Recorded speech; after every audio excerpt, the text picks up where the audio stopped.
Magandang umaga, Filipinos. Good morning. You're watching Eagle News Mornings from Canada. I'm Thomas I. Likeness, reporting from our Eagle News studio in the Western Canadian province of Alberta. My city is Edmonton, and we're here this morning to bring you news and commentary from across the country. We finished another work week. Well, about 8 hours to go Friday morning. So let's check the weather first. AccuWeather forecasting a very warm day in Metro Manila. You'll have a mixture of sun and clouds. Now this afternoon, expect a heavy thunderstorm. Temperature should reach 34 degrees with a real feel of 39.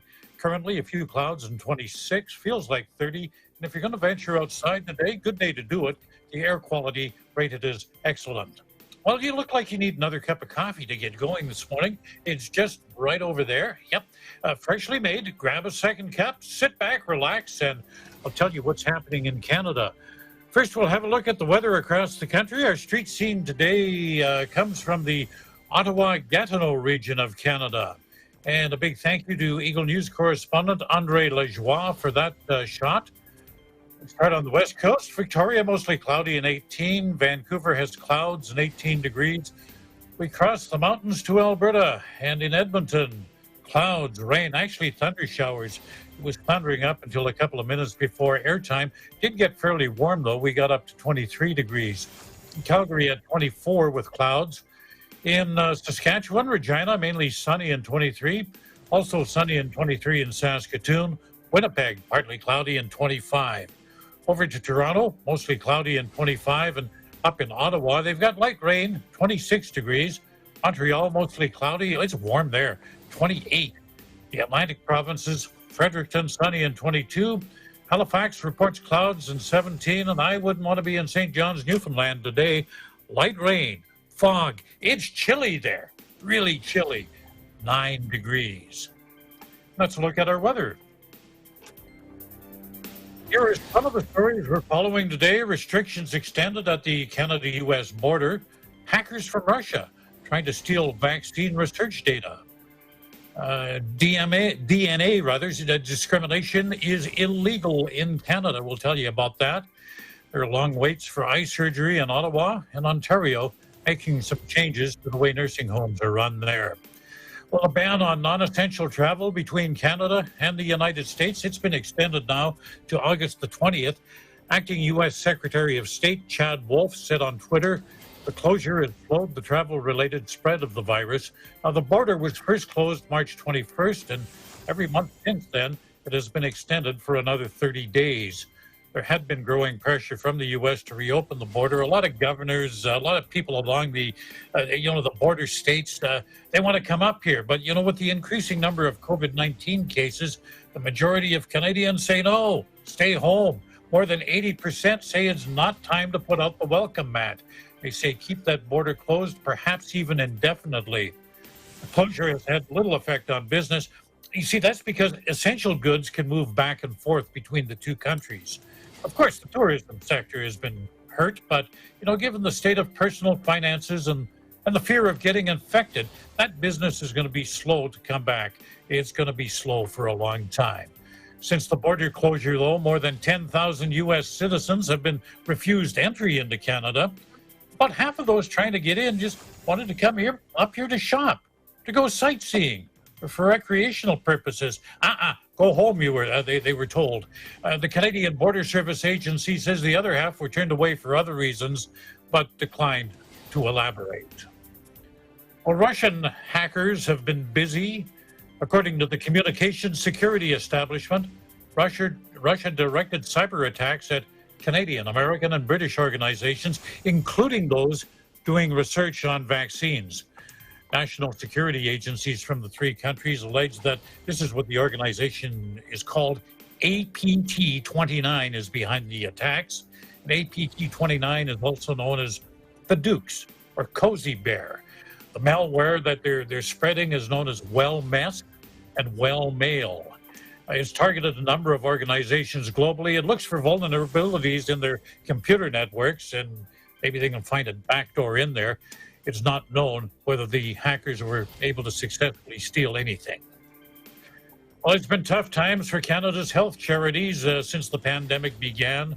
They're expected to raise less than half the normal funds they normally would this year because of COVID-19. You see, a lot of in-person fundraising events, things like the walkathons, the galas, all kinds of contests and so on, all the in-person stuff, that's all been canceled because of physical distancing requirements. With less money, the charities say there'll be delays in disease research and there'll be fewer supports for people with a variety of illnesses. I love this one. This is a scam that's scamming the scammers. Now, you recall, we've told you about a number of places in Canada where it's now mandatory to wear face masks. In fact, beginning this weekend, face masks are required in all indoor public places in the province of Quebec. Well, some enterprising crooks are now selling fake ID cards that claim to exempt people from these health ordinances for medical reasons. The cards say the bearer has a medical condition that prevents them from wearing a face mask. They sell them for about $5 on Facebook. I guess with a lot of volume, you can make a few bucks. Well, health officials say the cards are fake. People don't need them. You don't have to prove you have a medical condition to anybody. But some people, they're willing to do anything and apparently willing to pay to get around something they should be doing that could protect them and their family. I just have no sympathy for anybody who got scammed by that one. That's as bad as people duplicating the handicap disabled sticker for parking and hanging it in their mirror. And there are people who do this. Just no sympathy for them at all. Well, have you heard of DNA discrimination? That's when you can be denied service because of your genetic makeup. Well, that's a crime in Canada. The country's Supreme Court says it's illegal to force DNA testing or reveal the results of any DNA testing for a person to buy services. I'm thinking of insurance. Insurance companies couldn't force a potential customer to take a test as a condition for buying life insurance. Oh, and they'd love that because, they kind of get the inside track and we can rate those premiums, push them up a little bit, because basically running an insurance company, you're the ultimate gambler. You're gambling on the fact that you're going to get enough premiums before that person dies. Well, you can't use their DNA as part of that prediction. Using or divulging somebody's genetic test results without his or her permission will be punishable by a fine of up to $1 million and or 5 years in prison. Well, in Montreal, local artists are painting a giant mural in support of Black Lives Matter. We'll take a minute here and put those pictures up on the screen and have a look at them working on the project. The couple blocks long that they're doing there. Carla Beauvais of the Dynasty Foundation says they got the idea when they first saw the mural that was made in Washington. She says the message caught their attention. Beauvais says, racism and disparities, they don't know any borders, and she's right about that. Quite a work of art there.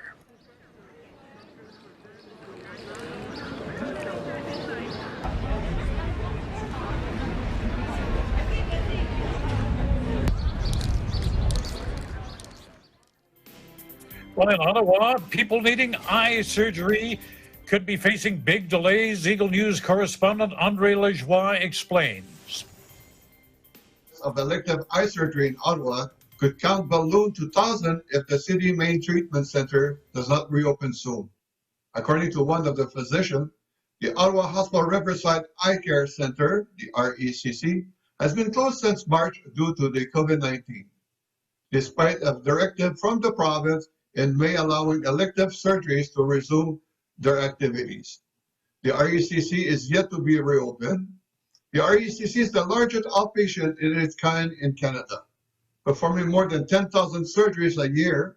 According to Dr. Agapatos, a staff ophthalmologist at the RECC, there could already be 5,000 patients waiting for the surgery that were canceled due to the pandemic.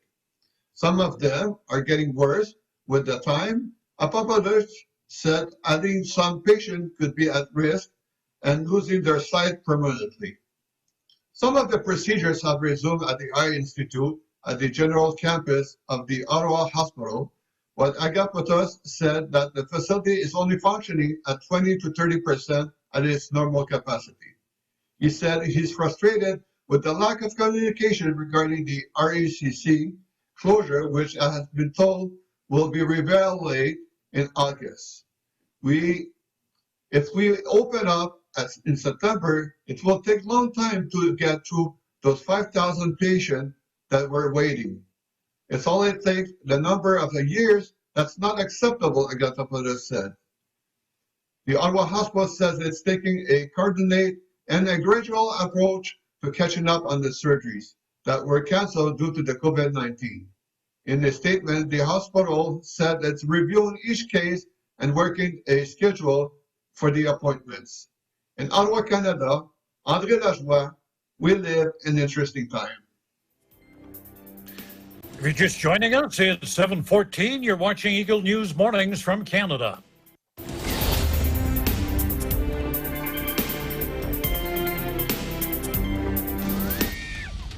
Matinding salpukan ng magagaling ang hindi dapat palampasin ngayong weekend.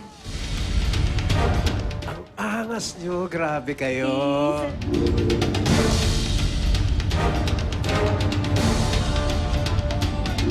Hangang-hanga na talaga ako sa yun.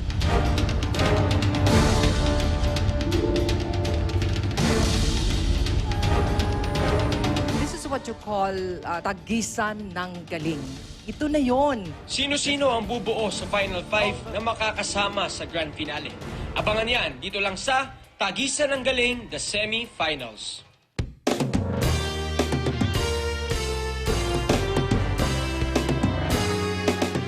Tagisan ng Galing is presented by SMC Infrastructure, building a better world. Sanmig sugar-free white coffee, puno ng white coffee taste without the sugar, kaya lower calories. Try mo na Sanmig sugar-free white coffee. Sarap ng white coffee, now sugar-free.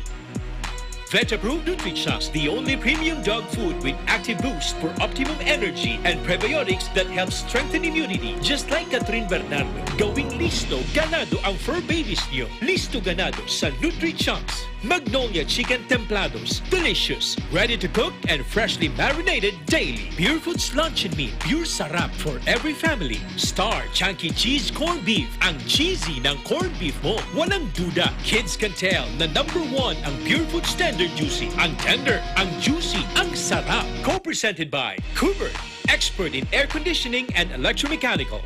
Also engaged in structural, electrical, fire protection, plumbing, and sanitary services. Cooper, your ultimate MEPS and air conditioning solutions. Unlan Incorporated International, fight against global poverty. New San Jose Builders Incorporated. Canrib Corporation, your ventilation and air conditioning specialist. Vita Herbs Philippines Green Coffee, masarap, mabango, at healthy pa. Puerto Rico Resort and Convention Center, Cabiao, Nueva Ecija. I love Puerto Rico. In participation with Philippine National Bank, masasandalan ng pamilyang Pilipino saan man sa mundo. PNB, you first. Rain or Shine Elastomeric Waterproofing Paint, Matimco. R Square Variables Incorporated, Compizel Enterprises, Saisho International Trading Corporation, DN Steel, EMAC UPB Roof Corporation. East West Bank, your dream, our focus.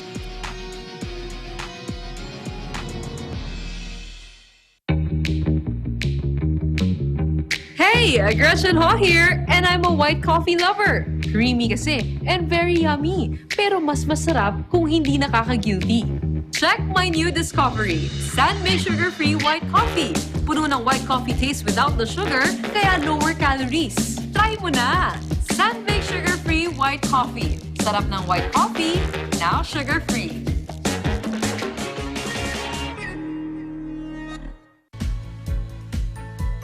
The Bulacan Bulk Water Project is a treatment facility that will provide bulk water to the 24 municipalities of Bulacan to meet the increasing water demand of its residents.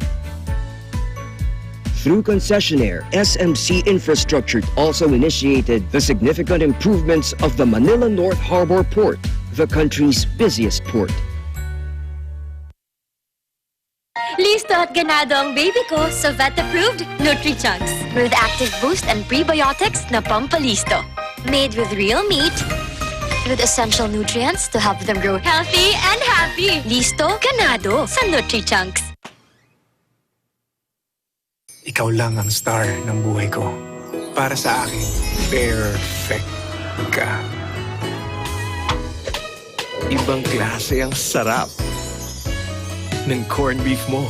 Ang cheesy ng corned beef mo. Pag Star Chunky Cheese Corned Beef, sarap ng corned beef, inangat pa ng real cheese cubes. Kaya perfect ang sarap. Star Chunky Cheese Corned Beef.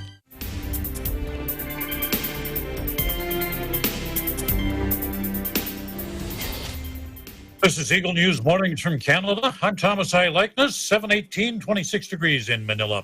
The Ontario government wants to improve conditions in nursing homes. We have details from Eagle News correspondent April Masongsong. Long-term care homes here in Ontario have been subject to scrutiny these past couple of months because of major COVID-19 outbreaks in some homes that led to a lot of positive cases and deaths of senior residents. In addition, it's been revealed that some homes have suffered from neglect and lower standards of care. The Ontario government is taking steps in the development and building of additional modern long-term care homes that will provide and cater to the needs of senior residents. Take a look. And after decades of neglect and underinvestment, the cracks in the system can no longer be ignored. What we need is significant investment in the long-term care sector. We need to tear down and redevelop old homes, and we need to build new ones. We need thousands of new long-term care beds, and we need them fast. When it comes to long-term care, it can't be business as usual. We need action, and we need it now. The redesigned funding model will include upgraded facilities with air conditioning to meet the standard and modernization of long-term care homes. A $1.75 billion budget will be invested in long-term care homes over the next 5 years. And today, we're making a historic investment of $1.75 billion to kickstart the development of long-term care beds in Ontario. Today's announcement will result in an estimated nearly 8,000 new long-term care beds and 12,000 redeveloped long-term care beds. This new approach will break the historic barriers and neglected actions that affected long-term care homes in the past few years. There are about 38,000 people on the wait list expecting access to long-term care space. Also, the new construction planned for some long-term care homes has not yet been implemented. Minister of Long-Term Care, Merrilee Fullerton, gives details of the long-term care funding project to address these concerns. This was due largely because the current one-size-fits-all approach to funding long-term care development does not account for regional differences and barriers to development, including land, construction, and development charges. Our new funding model will encourage new beds to be built faster and upgrade existing homes to meet high-quality design standards with features like air conditioning and private or semi-private rooms. Minister Fullerton also gives an update for families who have relatives in long-term care homes since the current pandemic has led to visitation restrictions. Those visitors will no longer be required to take a COVID-19 test. Starting on July 22nd, indoor visits for 2 at a time can resume, and the previous verbal attestation of a negative COVID test will apply for indoor visits. The COVID-19 pandemic has recently exposed the neglect and heartbreaking conditions within some long-term care homes here in Ontario. Clearly, there is a lot more work to be done in ensuring senior citizens receive the great standard of care and the clean and comfortable residence they all deserve. In Toronto, April Masongsong, Eagle News. We live in interesting times. We go live to Vancouver now, where Eagle sports guru Anthony Sevilla is standing by. Anthony, I understand the Vancouver Canucks took to the ice today. Yeah, Tom, thanks for introducing me. But all 24 teams competing in this year's Stanley Cup playoffs were back on the ice on Monday to kick off training camp. And today actually marked the conclusion of day 4 of training camp for the Vancouver Canucks Hockey Club. So 18 forwards, 12 defensemen, and 4 goalies which totaled to 34 players reported to training camp at Rogers Arena in Vancouver. So many were wondering if players were able to transform their bodies in that long stretch, either positive or even negative. So far, we've not seen the core guys give off that impression. And I feel that after even just the third day, we should have already noticed that. So what is the difference about this training camp is that their annual training camp, which usually takes place around the first week of September, is that they are preparing for a new season and just ending that, and just ending an off season. So with this training camp, they will be heading straight into the playoff hockey, meaning game one, a lot is on the line already. And another difference is that the league shut down in March. Training facilities have been shut down ever since. So what are your thoughts so far on the training camp, Anthony? So many questions were regarding the players being able to work out during the stretch and if the players are reported to camp out of shape. So yes and no, Jim Benning and head coach Travis Geen have carefully not used the P word, which is playoffs, the entire year. And we know the guys will continue to grow and get better. And the front office are trying their best not to put that sort of pressure on these guys. However, the attitude towards the players have been quite different, and the feeling within the locker room is like, why not us? Thanks for joining us this morning, Anthony, and we'll see you back here again in the future. Indiana Pacers All-Star Victor Oladipo is reconsidering a return to the lineup from the Sixers to the Pacers, where we go to EBC sports reporter Tenny Sumagi.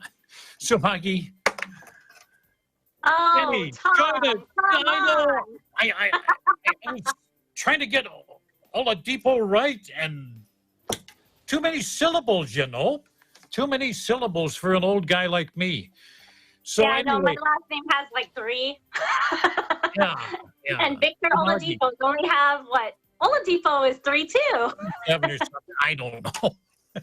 Like I said, old dog. I'm an old dog. So anyway, tell us about the projected return of Victor.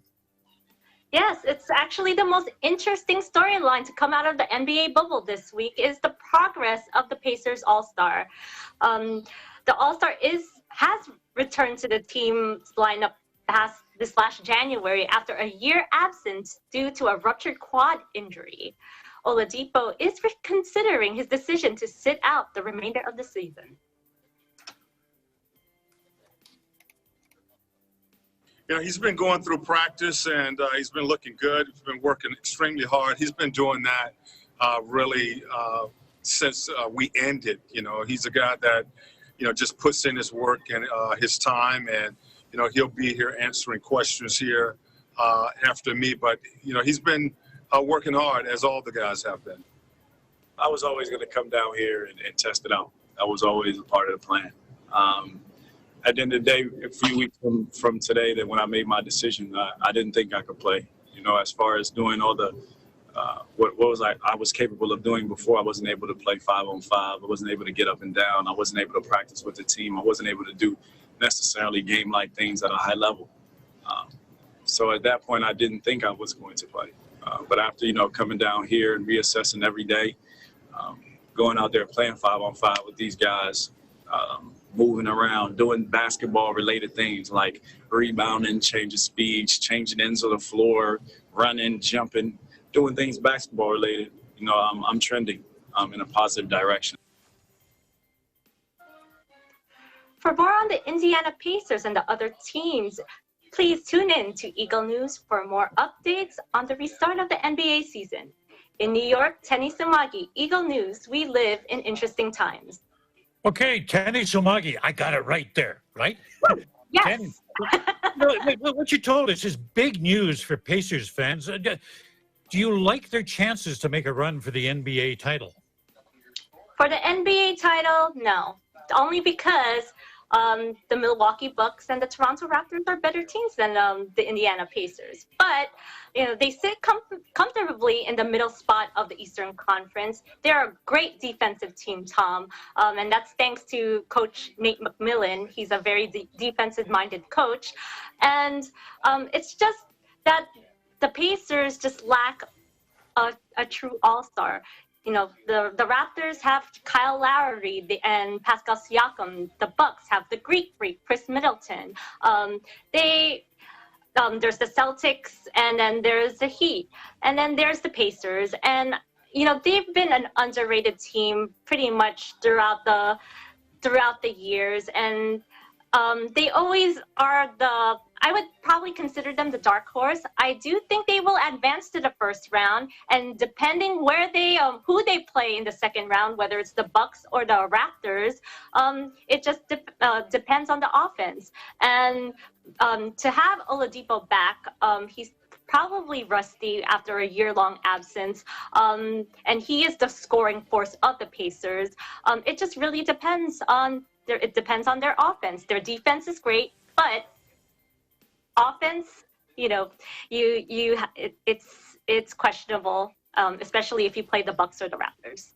So, Kenny, 30 seconds or less. Is Oladipo taking a risk of being injured by returning? Yes, only because maybe, you know, he's been out for a year, and, you know, the quad injury, that's a serious injury, and he's 28 years old. He has a long career ahead of him. So, I mean, I would have probably, if I were him, I would probably have sat out. But, you know, these NBA players love to compete, and this is what they live and dream for. Thanks for joining us this morning, Tenny. And that's our program for today. On behalf of our Canadian news team, we wish you all good health, take care of others, and take care of yourselves. Stay home, stay safe, and stay tuned to Eagle News for accurate and balanced coverage of the COVID-19 pandemic and other current affairs. In Edmonton, Canada, Thomas I. Likeness, Eagle News. We live in interesting times. Stay tuned for Be Writer.